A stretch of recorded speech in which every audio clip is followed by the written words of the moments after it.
మీ female co star sir?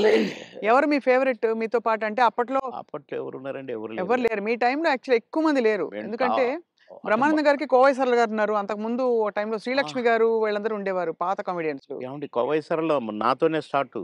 అవును. బ్రహ్మానందంతో గాదు. హ్మ్. నాతోనే స్టార్టు చాలా సినిమాలు. ఆ తర్వాత బ్రహ్మానందంతో కొన్ని సినిమాల్లో వేసింది. హ్మ్. కానీ నాతోనే ఎక్కువ సినిమాలు. హ్మ్. హ్మ్. మా ఇద్దరికి టగ్ ఆఫ్ వార్ ఉండేది. అవును. 'కోవై సరళని' హ్మ్. ఆహ్, చాలా ఉన్నాయి. చాలా సినిమాలు, చాలా క్యారెక్టర్‌లున్నాయి మా ఇద్దరివి. కానీ హైలైట్ ఏంటంటే మీది, సౌందర్య గారిది డ్యూయెట్. అది ఆకాశం అంత. 365వ రోజు సెకండ్ షో హౌస్‌ఫుల్ చూసా. అవును. 365వ రోజు. ఇంకా 100 రోజులు ఆడొద్దు సార్. మాకు కొన్ని కమిట్మెంట్ ఉండి రేపు తీసేస్తున్నాం. హ్మ్. 365 రోజులు అయిపోయింది కదా! అని అన్నారు. అలాంటిది. ఒక పాట ఒక కమెడియన్ చేస్తే 365 రోజులు ఆడటం అంటే చిన్న విషయమా? అవును. అంతే గదా! అలాగే ఇంకా కొన్ని సినిమాలున్నాయి. 'సిల్క్ స్మిత్', 'బావలసయ్య' పాట కూడా పాటతో 100 రోజులు. అవును. 'బువ్వుంటే ఏమో కూరుంటే ఏమో' అని అడుక్కుంటే అది 100 రోజులు. పాటలతో 100 రోజులు ఆడిన సినిమాలంటే ఒక కమెడియన్‌గా అది నాకు గొప్ప గుర్తింపు, గొ గొప్ప ఒక గొప్ప విజయం. అది ఘనత. అవును. ఘనతే. నా అదృష్టం అది. కానీ సార్ సాడ్ థింగ్ ఏంటంటే 'సిల్క్ స్మిత' గారు వెళ్ళిపోయారు. 'సౌందర్య' గారు వెళ్ళిపోయారు. అవును. పాపం. మీకు తలుచుకుంటే బాధైతుంది కదా సార్ చాలా? చాలా. 'సిల్క్ స్మిత' గారు ఎలా ఉండేవారు సార్? చాలా చాలా క్లోజ్‌గా మంచి ఉండేవారు. వ్యక్తి అని అని అని అనేవారు. చాలా, చాలా, చాలా. ఆమె ఎవరిని కేర్ చేయదు. హ్మ్. ఎవరికీ నమస్కారం పెట్టదు. హ్మ్. కాలు మీద కాలేసుకొని కూర్చుంటది. హ్మ్. కూర్చొని కళ్ళద్దాలు మళ్ళీ. హ్మ్. అందరిని చూస్తుంటది ఇట్లా. నేనడిగిన, "బాస్ మీరు నల్ల కళ్ళద్దాలు పెట్టుకుంటారు. కాలు మీద కాలేస్తారు. అది ఎవరొచ్చినా తీయరు. హ్మ్.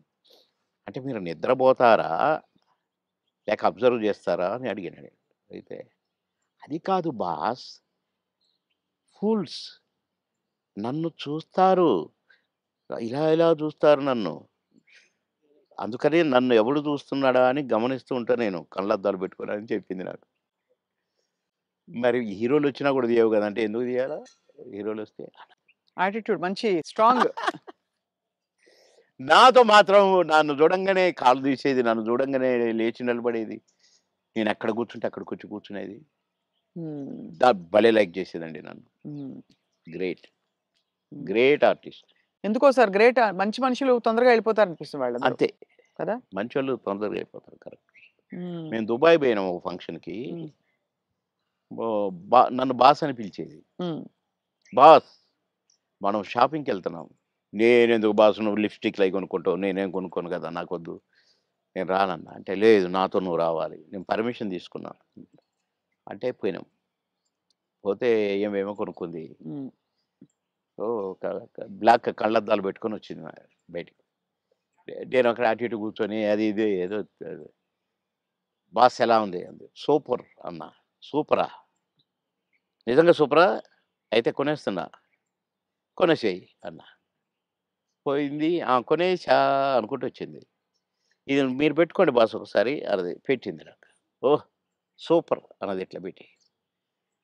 అదేంటి బాస్ నాకు సూపర్ కాదు మీకు సూపర్ నాగా అన్నా. హ్మ్. చాలా బాగుంది. నేను అందుకే కొన్నాను నీకోసం. అన్నదండి. ఆ కళ్ళద్దాలు చనిపోయేదాకా దాచిపెట్టుకున్నాను. మంచిది. చాలా మంచిది. ఆ! అబ్బో! గ్రేట్. కానీ చాలా కష్టాలు, వివాదాలు, ఇక అయి పరిస్థితులు. వచ్చినాయిలెండి. అయి కొంచెం కరెక్ట్‌గా ఉన్నోళ్ళకి వివాదాలుంటాయి. హ్మ్. ఏ ఎండకు ఆ గొడుగు పట్టేటోళ్ళకుండవు. అదే. వివాదాలు రావు. హ్మ్. ఎక్కడికక్కడే సమసిపోతాయి అవును. అని నా ఉద్దేశం. కష్టమే సార్ మీరన్నది. చాలా అది కానీ మొత్తానికే సార్ మీరు వచ్చి సక్సెస్ సాధించాక 10 సినిమాలు అనంగానే రెమ్యూనరేషన్ అమాంతం పెంచేసారా? లేదండి. మా పీరియడ్‌లో పెంచుడు గించుడు లేదండి అసలు. మా సినిమాకినిచ్చేవారా? కాల్ షీట్లు ఇచ్చేవారా సార్? ఆ రోజుల్లో సినిమాకే గదా! స స లేదండి. కాల్ షీట్సే హ్మ్. 5 రోజులు, 10 రోజులు, 15 రోజులు, 12 రోజులు అట్లా ఉండేది. ఇక కొన్ని మధ్యలో చిలక్కొట్టుడు క్యారెక్టర్‌లు కొన్నుండేది. 1 డే, 2 డేసు అయ్యి డే పర్ డే ఇంతని మొదలైనయి. హ్మ్. మేము ఏనాడు నేను గాని, నా తోటి వాళ్ళు గాని ఇంత తీసుకుంటా, ఇంత ఇస్తేనే వస్తా అని మేమెప్పుడూ అనలేదండి. హ్మ్. నా రేట్ ఇంత అని నేనెప్పుడు అనలేదండి. ఇప్పుడు హుహు. 'మాయలోడు' అంత పెద్ద హిట్ అయిన సాంగ్. అవును. ఆ మరుసటి సినిమాలోనే వితిన్ ఓ బో 'చిరంజీవి' గారు గూడా నన్ను పిలిచి, "సినిమా సూపర్ హిట్ అట. నీ పాటతో హిట్ అట బాబు" అని తెలుసా అంటే, నాకు తెలీదన్నా" అన్నా. నేను ఆయన షూటింగ్‌లో ఉన్నారు హ్మ్. రిలీజ్ అయ్యాక. నేనసలు పెద్దగా నేనేదో అయిపోయానని నాకు ఫీలింగే లేదు. సత్యనారాయణ గారి పక్కన ఏదో పాట కామెడీ అప్పటికప్పుడే సాంగ్ క్రియేట్ అయిపోయింది నాకు. హ్మ్. పెడితే నేను మామూలుగానే పోయినా, చేసినా, వచ్చినా. అంతే తప్ప నేను పాటలకు నేనిప్పుడు సెపరేట్ ఇంత తీసుకున్నాను నేను పెట్టమన్నారు నన్ను కొంతమందైతే. హ్మ్. నేను సినిమాకి ఏం తీసుకోండి మీరేమిస్తే అదే అనేదండి. ఆ ఆ ఆ రోజుల్లో ఆ వాల్యూస్ ఉండేవి గదా! వాల్యూస్ మన ఉండేవి. ప్రొడ్యూసర్స్‌గా గూడా ఆ గౌరవం ఇచ్చేవాళ్ళు. అక్కడ గౌరవమే ముఖ్యం తప్ప డైరెక్టర్ల ముందు గాని, ప్రొడ్యూసర్ల ముందు గాని మాకిచ్చే గౌరవమే మా పారితోషికం అనుకునేది. అంతే తప్ప ఏసేద్దాము, పెంచుదాము, లక్షలకు పెంచు అని మేమెప్పుడూ ఊహించలేదండి. అవును. ఏమిస్తే తీసుకునేది. కొందరు డబ్బింగ్ జెప్పి బయటకొచ్చినాక, "క్షమించాలి సార్ మీకు బ్యాలెన్స్ ఇవ్వలేకపోతున్నా" అంటే, ఓకే. ఓకే. తర్వాత చూద్దాం అనుకుంటూ ఎళ్ళిపోయేది. అంతే. అడిగేది గాదు. ఆ! మాకిచ్చిన చెక్కులు బౌన్స్ అయినయి ఎన్ని, నుంచి విజయవాడ, గుంటూరు దాకా కట్టొచ్చు తోరణాలు. ఆహా! అన్ని చెక్కులు బౌన్స్ అయినాయి మాయి. మేమెప్పుడు మీ చెక్ బౌన్స్ అయిందనలే. ఒకతనయితే నిన్ననే డబ్బింగ్ జెప్పించాడు. డబ్బులడిగితే సార్‌ని మా భార్య పుస్తెలతాడు బెట్టి, "నేను డబ్బులు తెచ్చి సినిమా కంప్లీట్ చేస్తున్నా సార్, రిలీజ్ చేస్తున్నా సార్. ఏం జేయాలి సార్? బిజినెస్ కాలేదు సార్" అంటే, వద్దొద్దు. మీరేం ఫీల్ గాకండి" అని ఎళ్ళిపోయాను నేను. హ్మ్. పొద్దున్నే వచ్చి ఇంట్లో ఉన్నాడట. "మీకోసం ఎవరో వచ్చిండ్రు ఆ రోజు." ఎవరంటే ఎవరో ప్రొడ్యూసర్ అట. "ఏంటండి" అనంటే, "సార్ క్షమించాలి. మీరు నాకు డేట్స్ ఇయ్యాలి సార్." "అదేంటి నిన్ననేగా డబ్బింగ్ అయిపోయింది" అంటే, "ఒక ఆఫర్ వచ్చింది సార్ నాకు. అందుకే మీ డేట్లు కావాలి నాకు. ఆ రోజులు ఇయ్యండి సార్ చాలు. ఇగో అడ్వాన్స్ కవరు." నిన్న నిన్న డబ్బులు అనొచ్చుగా? హ్మ్. అనలా. "ఇగోండి సార్ ఈ సినిమా అడ్వాన్స్" అన్నాడు. ఓకే. థాంక్ యూ అన్నా. డోర్ దాకా పోయిండు బయటికొచ్చి. అక్కడ వెనక్కి తిరిగి, "మీరు మహానుభావులు సార్. చల్లగా ఉండాలి. మీరు నిన్నటి డబ్బులు అడుగుతారేమోనని భయంతో వచ్చాను సార్ నేను. అడిగితే ఏదో ఒకటి చెప్పుదాం అనుకున్నా సార్. కానీ అసలు మీరు ఆ టాపికే ఎత్తలేదు. మీరు మహానుభావులు సార్" అన్నాడు. ఈ ముక్క చాలయ్య నాకు. డబ్బులు గాదు. నువ్వు మళ్ళా సినిమా తీస్తానని వచ్చావు చూసావు. హ్మ్. నువ్వు ఒక మనిషి ఒక సినిమా తీస్తే రోజుకు 200, 300 మంది బతుకుతారండి. అవును. అంతే గదా! ఇప్పుడు ఒక 100, 200 మంది జూనియర్ ఆర్టిస్టులు బతుకుతారు. ఇక్కడ ఈ సినిమాకు సంబంధించిన నటులు, వాళ్ళ అసిస్టెంట్లు, వాళ్ళ మేకప్ మ్యాన్‌లు బతుకుతారు. హ్మ్.